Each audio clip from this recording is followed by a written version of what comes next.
खूप छान असा घरामध्ये सुगंध दरवळतो, खूप प्रसन्न वाटतं अशी आपण ही धूप बनवलेली आहे। घरच्या घरी सुकलेल्या फुलांपासून आपण इथे धूप बनवलेली आहे। जे आपण देवपूजेमध्ये फुलं वापरतो तीच फुलं आपण सुकवून त्याची छान अशी आपण इथे धूप बनवलेली आहे। एकदम सोप्या पद्धतीने बनवली। व्हिडिओ पूर्ण बघा। नमस्कार, अशा लाईफस्टाईलमध्ये तुमचं अगदी मनापासून सगळ्यांचं स्वागत आहे। तर आज आपण सुकलेल्या फुलांची, देवपूजेमध्ये वापरलेल्या फुलांची हार, फुले असतील ते सुकवून त्याची छान अशी इथे धूप बनवलेली आहे। चला तर व्हिडिओला सुरुवात करूया। तर बघा इथे मी हे फुलं आहेत आपले पूजेचे, दसऱ्याचे। तर दसऱ्याचे फुलं आहेत एवढे। आपण खूप सारे फुलं आणतो दसऱ्याच्या वेळेस किंवा लक्ष्मीपूजनला, सणावाराला आपण खूप फुलं घेऊन येतो आणि ती पूजेमध्ये वापरतो। तर हे नंतर आपण पाण्यामध्ये सोडून देतो।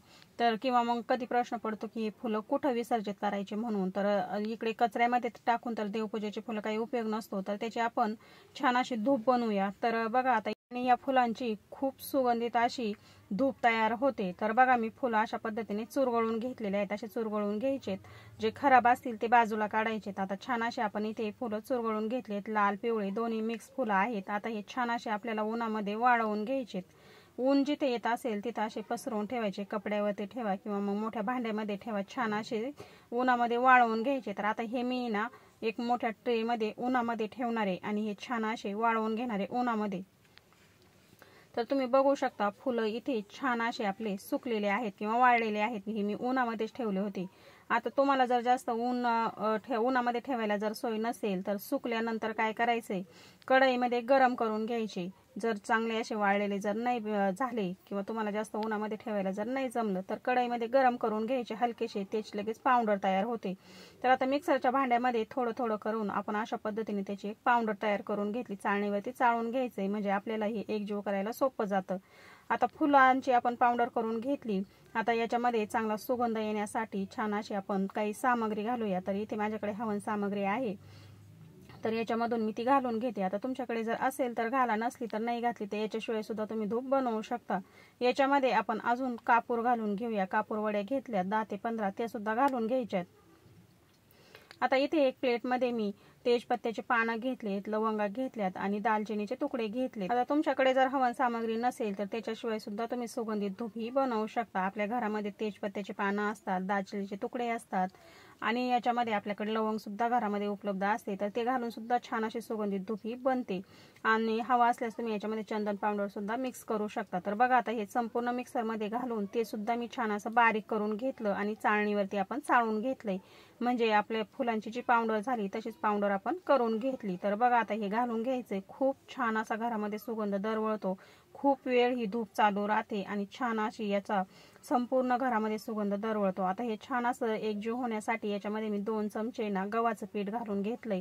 आता हे चांगलं एकत्र करून घेऊया।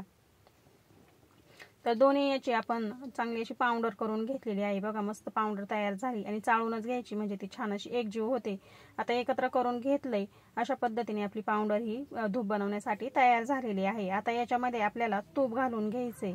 सुरुवातीला आपण याच्यामध्ये 2 चमचे तूप घालून एकत्र करून घेऊ। थोडं थोडं करत तूप घालूया याच्यामध्ये आणि याला चांगलं असं एकजीव करून घेऊया। आता तुम्ही थोडंसं तूप आणि बाकीचं तेल सुद्धा घालू शकता।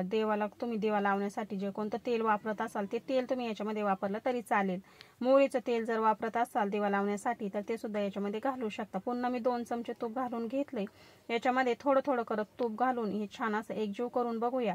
आणि एकदमच तूप नाही घालायचं, थोडं थोडं करत घालायचे तूप किंवा तेल। आता बघा मी छान असं एकजीव करून घेते, खूप तूप घालायची सुद्धा काही गरज नाही। तर याच्यामध्ये मी पुन्हा 2 चमचे तूप घालून घेतलं आणि बघा अशा पद्धतीने हे ओलसर असं हे मिश्रण आपलं तयार झालंय। चांगला मुटका याचा तयार होतोय। आता याची आपल्याला धूप बनवून घ्यायची। बघा माझ्याकडे अगोदर घरामध्ये धूप आहे, तुम्ही अशी लांबट सुद्धा धूप बनवू शकता। हव्या त्या आकारामध्ये आपण धूप बनवू शकतो, काहीच हरकत नाही। आता बघा अशा पद्धतीने आपण हातावरती याची धूप तयार करून घेऊ। बघा अशा पद्धतीने आपण देवपूजेमध्ये वापरलेल्या फुलांचा आपण वापर करू शकतो। छान अशी याची धूप तयार करू शकतो। आपल्याला अजिबात जास्त वेळ लागला नाही आणि तुमच्याकडे जर हवन सामग्री नसेल तर त्याच्याशिवाय सुद्धा तुम्ही ही धूप बनवू शकता। किचनमध्ये आपले मसाल्याच्या डब्यामध्ये दालचिनी असते, लवंगा असतात आणि तेजपत्ता सुद्धा असतो, तर ते घालून सुद्धा तुम्ही छान बनवू शकता। कापूर वडी तर आपल्या देवघरामध्ये असतीच, तर हे घालून सुद्धा तुम्ही छान अशी धूप बनवू शकता। बघा आता अशा पद्धतीने हातावरती आपण छान अशी याची धूप करून घेऊया। आणि खूप वेळ चालते बरं का ही धूप, अजिबात लगेच विझत नाही, छान असा धूर निघतो याच्यामधून, खूप संपूर्ण घरामध्ये छान असा धूर पसरतो, खूप सुगंध येतो मस्त अशा या धूपचा। तर आता अशा पद्धतीने तुम्ही अशी पद्धत बनवा, किंवा मग तुम्हाला जर मी सुरुवातीला दाखवली की आपण विकतची आणलेली आहे तशी लांबट आकारामध्ये सुद्धा बनवू शकता। बघा मस्त अशी धूप आपली इथे तयार झालेली आहे। आता या पद्धतीने तुम्ही लांबट आकारामध्ये बनवा, किंवा आपण सुरुवातीला बनवली त्या पद्धतीने बनवून घ्या। बघा मस्त धूप तयार होते अशा पद्धतीने। आता मी संपूर्ण धूप इथे बनवून घेतलेली आहे आणि मस्त धूप तयार झालेली आहे। एवढ्या मिश्रणापासून आपल्या एवढ्या धूप तयार झालेल्या आहे। देवपूजेमध्ये वापरलेल्या सुकलेल्या फुलांचा आपण छान असा इथे वापर केलेला आहे। तुम्ही सुद्धा या पद्धतीने देवपूजेमध्ये वापरलेल्या फुलांचा वापर अशा पद्धतीने नक्की करून बघा। खूप सोप्या पद्धतीने आपण ही धूप तयार केलेली आहे, एकदम पटकन अशी झाली आणि घरामध्ये साहित्य आहे त्यामध्येच आपण ही धूप तयार केलेली आहे। तर पूजेमध्ये वापरलेल्या फुलांचा अशा पद्धतीने वापर नक्की करा। आजचा व्हिडिओ कसा वाटला कमेंटमध्ये नक्की सांगा। तुम्हाला जर हा व्हिडिओ मनापासून आवडला असेल तर व्हिडिओ जास्तीत जास्त नक्की शेअर करा। माझ्या चॅनलवरती नवीन असाल तर प्लीज चॅनल सबस्क्राईब करा। व्हिडिओ बघितल्याबद्दल मनापासून धन्यवाद।